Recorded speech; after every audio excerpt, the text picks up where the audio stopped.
एक गोष्ट लक्षात ठेवायची, 22 फेब्रुवारी ते 10 मार्च सगळीकडेच गारपीट होते, म्हणून सगळ्यांनी ही गोष्ट लक्षात ठेवायची.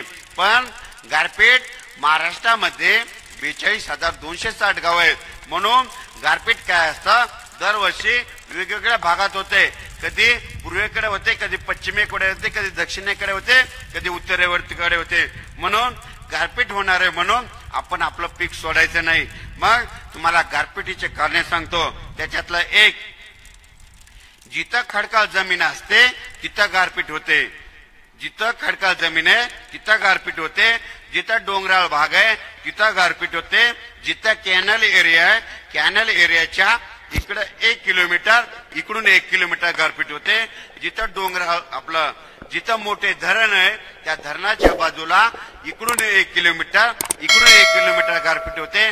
जिथं नदी आहे नदीच्या बाजूला इकडे 1 किलोमीटर, इकडे 1 किलोमीटर गारपीट होते. मग गारपीट कुठं होत नाही, तर जिथं काळीची जमीन आहे तिथं गारा पडत नाहीत. म्हणून ही गोष्ट सगळ्यांनी लक्षात ठेवावी.